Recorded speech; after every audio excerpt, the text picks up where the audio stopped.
Sa isang probinsya sa norte, may tulay na luma at gawa pa noong panahon ng Kastila.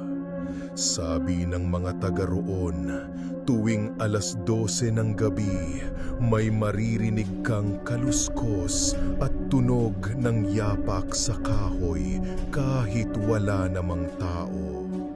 Ayon sa alamat, may isang babaeng nabitay sa gitna ng tulay matapos akusahan ng pangkukulam.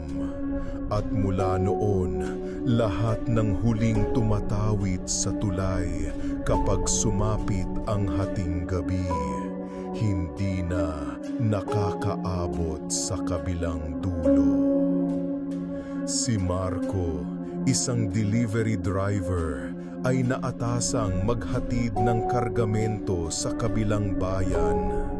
Dahil may aberya sa kalsada, napilitan siyang dumaan sa lumang tulay ng San Roque.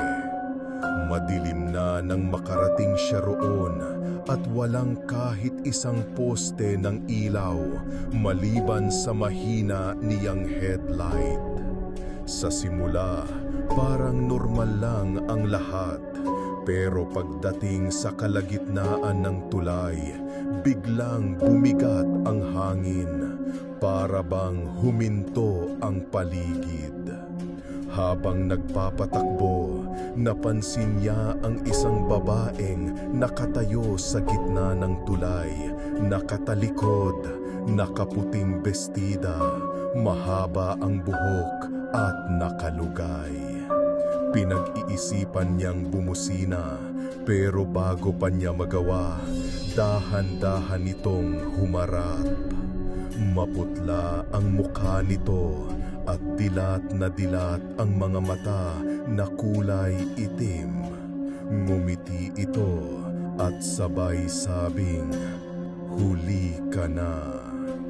Nagdulot ng matinding kaba kay Marco ang boses nito, kaya diniinan niya ang silinyador, pero kahit anong bilis niya, parang hindi siya umuusad.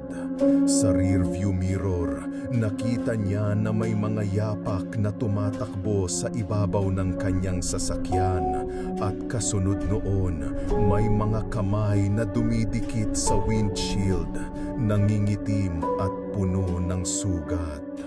Sa gilid ng kanyang pandinig, may naririnig siyang mga bulong na parang nagmumula sa ilalim ng tulay.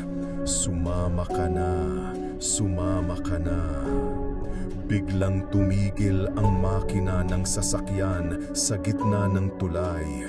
Walang ilaw, walang tunog, maliban sa malalim niyang paghinga.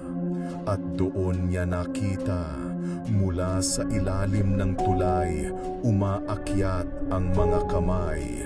12 ng kamay na parang gustong hilahin pababa ang kanyang sasakyan. Nang sumilip siya sa bintana, nakita niya sa tubig ang sarili niyang refleksyon, pero wala itong mga mata at nakangiti ng malapad. Kinabukasan, natagpuan ng mga taga-baryo ang sasakyan ni Marco sa gilid ng kalsada, ilang metro mula sa tulay. Wala na siya sa loob, ngunit may mga basang yapak na nagmumula sa gitna ng tulay papalayo sa sasakyan at nawawala sa gitna ng kalsada, parang nalunod sa lupa. At mula noon, sabi ng mga motorista, may bagong babaeng nakatayo sa gitna ng tulay tuwing 12:00, at minsan lalaki na ang mukha nito.